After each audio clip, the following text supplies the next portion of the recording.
తమిళనాడులో రాజకీయం ఊహించని మలుపులు తిరుగుతోంది.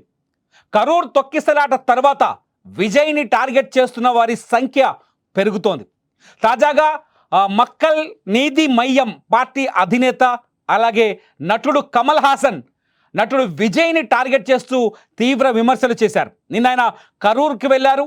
కరూర్లో తొక్కిసలాట జరిగిన ప్రాంతాన్ని పరిశీలించారు. ఆ తర్వాత తొక్కిసలాటలో చనిపోయిన కొంతమంది కుటుంబ సభ్యులు దాదాపు 41 మంది చనిపోయారు.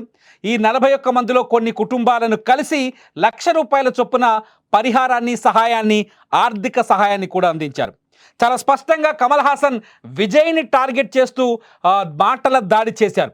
కమల్ హాసన్ మాటల్లో చాలా స్పష్టంగా అర్థమవుతుంది, తప్పు సభ నిర్వాహకులదే తప్ప పోలీసులదు కాదు అని చాలా ఘంటాపదంగా చెప్పుకొచ్చారు కమల్ హాసన్. కమల్ హాసన్ మాటల్లో చాలా స్పష్టంగా ఒక విషయం తెలిసింది. విజయ్ సభ నిర్వహించిన తీరు సరిగ్గా లేదు. నిజంగా విజయ్ ఒక పద్ధతి ప్రకారం సభను నిర్వహించి ఉంటే ఈ తొక్కిసలాట జరిగేది కాదు అనే విషయాన్ని ప్రజలకు అర్థమయ్యేలా చెప్పే ప్రయత్నం చేశారు కమల్ హాసన్. కమల్ హాసన్ మాటల్లో ఇంకొక విషయం కూడా స్పష్టంగా అర్థమైంది.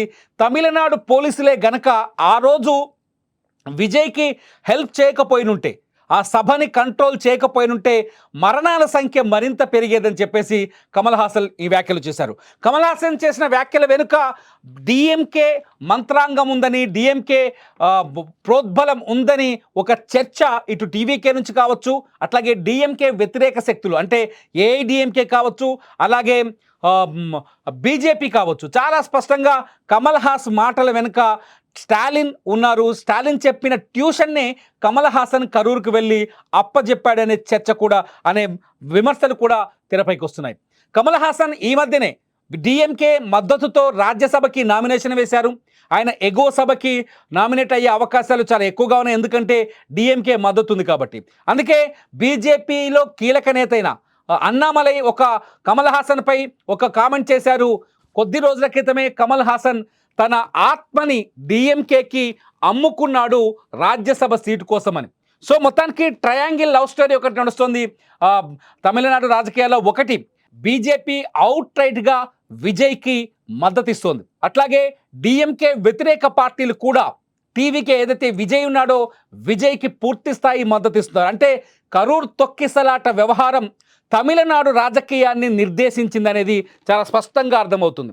తమిళనాడులో ఉన్న రాజకీయ పార్టీలు ఏ పార్టీ ఎవరి వైపు ఉంది, ఏ పార్టీ ఎవరి కోసం పనిచేస్తుంది, ఏ పార్టీకి ఎవరిది సీక్రెట్ ఎజెండా ఉంది అనే విషయాన్ని కూడా వెలుగులోకి తీసుకొస్తున్నట్టుగా ఒక రాజకీయ చర్చ అయితే కొనసాగుతోంది. విజయ్కి తొక్కిసలాట తర్వాత తమిళనాడులో కొంత సమస్య ఎదురైందని చెప్పాలి. కరూర్ తొక్కిసలాట తర్వాత దాన్ని సమర్థించుకోవడానికి విజయ్కి ఎటువంటి అవకాశం దొరకలేదు. కోర్టుకు వెళ్ళి విజయ్ హైకోర్టులో సిబిఐ విచారణ జరిపించాలంటూ పిటిషన్ వేశారు. పిటిషన్ వేసిన తర్వాత కూడా హైకోర్టు విజయ్నే తప్పుపట్టింది. సభ నిర్వహణలో లోపాలున్నాయని చెప్పింది. అంతేకాదు సభ నిర్వహించిన ప్రాంతంలో సరైన పద్ధతులు పాటించలేదని చెప్పింది. ఎందుకు విజయ్ మీద కేసు నమోదు చేయలేదని కోర్టు నిలదీసింది. అంతేకాదు విజయ్ తొక్కిసలాట తర్వాత అక్కడి నుంచి ఎందుకు వెళ్ళిపోయాడంటూ నేరుగా ప్రశ్నించింది. విజయ్ కోర్టు ఆదేశాలతో ఇరకాటంలో పడ్డారు కొంత. ఎందుకంటే తరువాతి సభల నిర్వహణ విజయ్కి కొంత కష్టమైన పరిస్థితిని సృష్టించాయని చెప్పాలి. చాలా స్పష్టంగా కోర్టు ఇంకొక ఆర్డర్ కూడా ఇచ్చింది. ఏదైతే ఎస్ఓపి లేకుండా హైవేల పైన ఎవరైనా సభలు నిర్వహించాలి అనుకుంటే దానికి ఎస్ఓపి తయారు చేయాలని పోలీసులకు ఆదేశాలు జారీ చేసింది.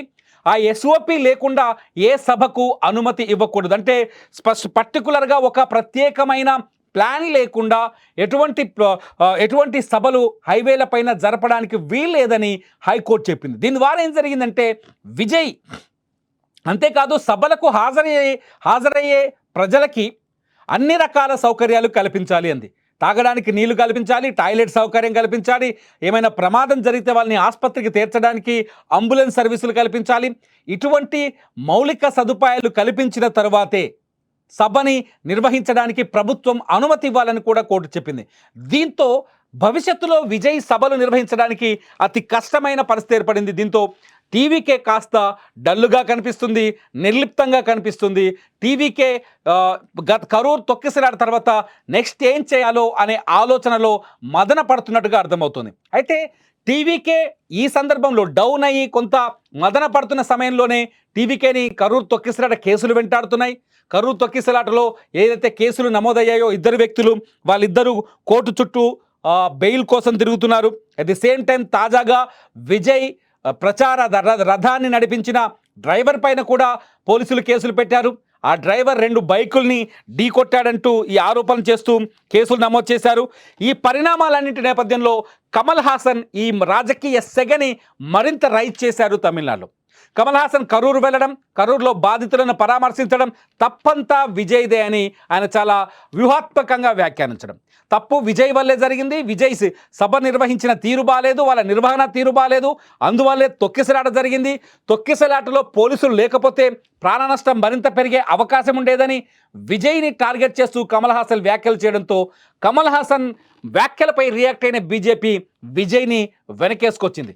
అన్నామలై చాలా స్పష్టంగా చెప్తున్నారు, కమల్ హాసన్ అమ్ముడు పోయిన నాయకుడు అని. కమల్ హాసన్ని డిఎంకే రాజ్యసభ సీట్ ఇచ్చి కొనుగోలు చేసింది, ఆయన తన ఆత్మని అమ్మేసుకున్నాడని. అందుకనే కమల్ హాసన్ని తమిళనాడు ప్రజలు నమ్మరని, ఆయన ఎటువంటి వ్యాఖ్యలు చేసినా ఎటువంటి స్టేట్మెంట్ ఇచ్చినా తమిళనాడు ప్రజలు నమ్మే స్థితిలో లేరని, ఆ విషయం కమల్ హాసన్ కూడా తెలుసని చెప్పారు. ఎందుకంటే గత ఎన్నికల్లో కమల్ హాసన్ పార్టీని పెట్టినప్పటికీ కూడా తమిళనాడులో ఆయన సాధించింది ఏమీ లేదు అని చాలా స్పష్టంగా అటాక్ చేస్తున్నారు అన్నామలై. ఇటు బీజేపీ మొదటి నుంచి విజయ్ని వెనకేసుకురావడంతో పాటు విజయ్కి అండగా ఉంటామనే భరోసాను కూడా కల్పిస్తోంది.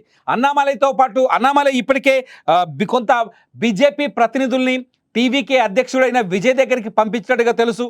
విజయ్తో చర్చలు జరిపారు. విజయ్ని ఎన్డీఏలో చేరమని వాళ్ళు ఆహ్వానం పంపారు. At the same time NDA టీంని కరూర్కి పంపించి అక్కడ నిజ నిర్ధారణ కూడా ప్రయత్నం చేశారు. అక్కడ సభ నిర్వహణలో విజయ్ అట్లాగే టీవీకే పార్టీ తప్పు లేదు, నిర్వహణ లోపమంతా ప్రభుత్వం దగ్గరే ఉంది, ప్రభుత్వం సపోర్ట్ చేయలేదు, సహకారం అందించలేదు, పోలీసులు సహకారం అందించలేదు విజయ్ సభకు అని చెప్పేసి చాలా స్పష్టంగా అన్నామలై మొదటి నుంచి వాదిస్తూ వస్తున్నాడు. At the same time Vijay ఎప్పుడైతే హైకోర్టులో కేసేసాడో, సిబిఐ విచారణ జరిపించాలి తొక్కిసలాటపై అని విజయ్ ఎప్పుడైతే కేసేశారో అదే వాయిస్తో బీజేపీ కూడా హైకోర్టులో అప్పుడు కేసేసింది సిబిఐ విచారణ జరిపించాలి. తాజాగా అందుతున్న సమాచారం ప్రకారం విజయ్ ఇవాళ సుప్రీంకోర్టు కూడా, అంటే తమిళ్ టీవీకే సుప్రీంకోర్టు కూడా వెళ్ళినట్టుగా సమాచారం అంతోంది. ఏదైతే తొక్కిసలాట వ్యవహారం పైన ఇప్పుడు పోలీసు ఏకసభ్య కమిషన్ ఒకటి విచారణ జరుపుతోంది, అట్లాగే పోలీస్ టీం కూడా ఒక విచారణ జరుపుతోంది.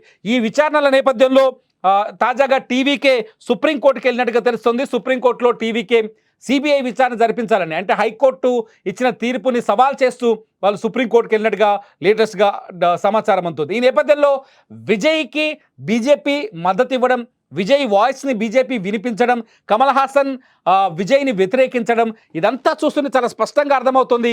ఒక వర్గం అంటే కాంగ్రెస్ నేపథ్యం వహించే వర్గం, ఒక వర్గం అంటే మొదటి నుంచి డిఎంకే ఇండియా కూటమిలో ఉంది.